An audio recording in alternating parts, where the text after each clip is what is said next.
नमस्कार दोस्तों, प्रतापगढ़ के सबसे बड़े डिजिटल प्लेटफॉर्म कांठल न्यूज 24 पर आपका स्वागत है। जिले और आसपास की ताज़ा खबरों को देखने के लिए हमारे चैनल को सब्सक्राइब जरूर करें। प्रदेश सरकार में कैबिनेट मंत्री हेमंत मीणा का आज अपने गृह नगर प्रतापगढ़ पहुंचने पर जोरदार स्वागत अभिनंदन हुआ। इस दौरान कांठल न्यूज 24 से खास बातचीत करते हुए उन्होंने आगामी लोकसभा चुनाव, राम मंदिर प्राण प्रतिष्ठा और जनजाति वर्ग के लिए किए जाने वाले कार्यों के विषय में अपना विजन स्पष्ट किया। कैबिनेट मंत्री हेमंत मीणा का आज प्रतापगढ़ पहुंचने पर कार्यकर्ताओं और आमजन की ओर से जोरदार स्वागत अभिनंदन किया गया। जिले की सीमा में प्रवेश करते ही मीणा का आतिशबाजी और ढोल नगाड़ों के साथ स्वागत किया गया। इसके पश्चात वाहनों के काफिले के साथ छोटी सादड़ी, सियाखेड़ी, धमोतर, बारावरदा आदि कई इलाकों में मीणा का फूल मालाएं पहनाकर स्वागत किया गया। बाद में अंबामाता स्थित आवास पहुंचे विधायक मीणा का परिवारजनों की ओर से भी आरती उतारकर स्वागत किया। यहां पर उन्होंने अपने पिता पूर्व मंत्री नंदलाल मीणा का भी आशीर्वाद लिया। कैबिनेट मंत्री बनने के बाद आज हेमंत मीणा अपने गृह नगर पहुंचे हैं। यहां पर भाजपा कार्यकर्ताओं में और आम जन में काफी उत्साह है। क्या कुछ वो प्रतापगढ़ की जनता के लिए करेंगे, हम जानते हैं। हेमंत मीणा हमारे साथ है। सबसे पहले तो और से आपको कैबिनेट मंत्री बनने पर बहुत बहुत बधाई। क्या प्राथमिकता रहेगी आपकी? देश के प्रधानमंत्री नरेंद्र मोदी जी और प्रदेश के मुख्यमंत्री भजनलाल जी ने जो तय किया है कि गांव, गरीब, शोषित, वंचित और किसान वर्ग का पूरी तरह से भला हो, और जो विकसित भारत संकल्प यात्रा के माध्यम से देश के प्रधानमंत्री नरेंद्र मोदी जी ने कहा है कि 2047 तक इस देश को विकसित राष्ट्र की श्रेणी में लाना है। इसलिए उनके माध्यम से जो 17 योजनाएं चल रही है, उसमें आधारभूत जो आवश्यकता है उसकी पूर्ति करके आने वाले समय में जो भी आवश्यकता इस पूरे क्षेत्र में है उसकी पूर्ति डबल इंजन की जो सरकार प्रदेश में बनी है उसके माध्यम से करेंगे। आने वाले लोकसभा चुनाव की क्या तैयारियां?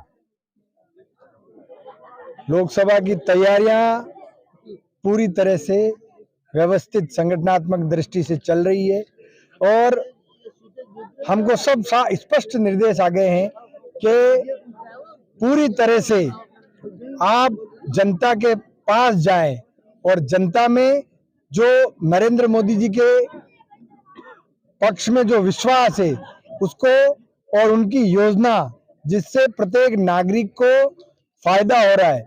क्योंकि आपको मैं बता दूं, शौचालय बनाना, मकान बनाना, बिजली की व्यवस्था करना और सड़कों की व्यवस्था करना और जो आधारभूत जरूरत है वो देश के प्रधानमंत्री नरेंद्र मोदी निरंतर जी कर रहे हैं। और इसी के माध्यम से आने वाले समय में भारतीय जनता पार्टी लोकसभा के चुनाव में जाएगी। और आपको मैं विश्वास दिलाता हूं कि पूरी तरह से लोगों ने मन बना रखा है कि देश के प्रधानमंत्री नरेंद्र मोदी जी के नेतृत्व में आने वाले समय में भी भारत विकसित राष्ट्र और विश्व गुरु बनेगा। 22 जनवरी को अयोध्या में श्री रामलला की प्राण प्रतिष्ठा होने वाली है। इसको लेकर इंडी गठबंधन के जो नेता है उनके पेट में काफी दर्द हो रहा है, क्या कुछ कहेंगे आप? सनातन काल से यज्ञों में राक्षस व्यवधान उत्पन्न करते हैं और इसी प्रकार जो असुरी प्रवृत्ति के लोग हैं, क्योंकि राम मंदिर का मामला 500 साल से चल रहा था, परंतु देश के प्रधानमंत्री नरेंद्र मोदी जी ने न्यायालय के माध्यम से निर्णय करवा के इस देश को एक बहुत बड़ी सौगात इस माध्यम से दी है। और 22 तारीख को एक और दीपावली बनेगी, परंतु इन लोगों की जो सोच है उस सोच को ये दर्शाता है कि वो सनातन संस्कृति को और सनातन धर्म को और सनातन संस्कृति के आराध्य देव भगवान श्री राम के मामले में भी ये राजनीति करते हैं। परंतु देश का प्रत्येक नागरिक आज इस कांग्रेस की नीति को समझ चुका है और पूरी तरह से इस 22 तारीख को एक भव्य पूरे देश में दीपावली बनेगी और रामलला के बहुत भव्य आयोजन होके पूरी सनातन संस्कृति और हिंदू धर्म का जागरण होगा। जनजाति वर्ग को भी आपसे काफी अपेक्षाएं, क्या कुछ विजन है आपका? इस पूरे क्षेत्र में, क्योंकि आप 25 साल उठा के देख लिए, जब जब भारतीय जनता पार्टी की सरकार आई है उस समय जनजाति विभाग भारतीय जनता पार्टी के प्रदेश नेतृत्व के आशीर्वाद से माननीय नंदलाल जी मीणा 4 बार रहे।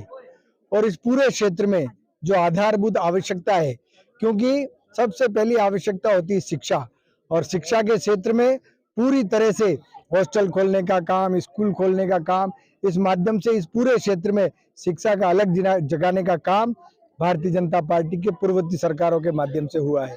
आने वाले समय में भी पूरी तरह से इस क्षेत्र में शिक्षा की व्यवस्था हो, और जो कमी खामी छोटी मोटी है, क्योंकि देश के प्रधानमंत्री नरेंद्र मोदी जी ने हर घर जल के माध्यम से, हर घर को नल के माध्यम से शुद्ध जल मिले, ये योजना 5 साल पहले ही चालू कर दी थी, परंतु पूर्ववर्ती कांग्रेस की सरकार ने पैसे देने के बावजूद इस योजना का गति प्रदान नहीं की। परंतु आपको मैं विश्वास दिलाना चाहता हूं कि देश में अब राजस्थान में डबल इंजन की सरकार है, और ये जो आधारभूत आवश्यकता है माननीय प्रधानमंत्री नरेंद्र मोदी जी के नेतृत्व में और मुख्यमंत्री भजनलाल जी के नेतृत्व में सभी 120 की स्पीड से चल के सभी विकास के कार्य होंगे। तो ये थे कैबिनेट मंत्री हेमंत मीणा, जिनका साफ तौर पर कहना है कि आगामी लोकसभा चुनाव में नरेंद्र मोदी के विजन को लेकर यह जनता के बीच जाएंगे। साथ ही जनजाति वर्ग के लिए भी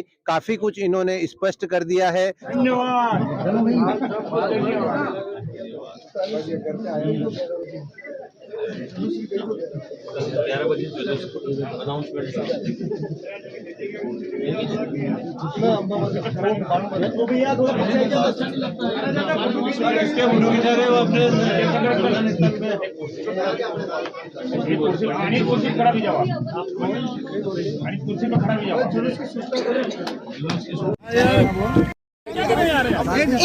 मिनट प्लीज। एक सेकंड ये देखिए ना।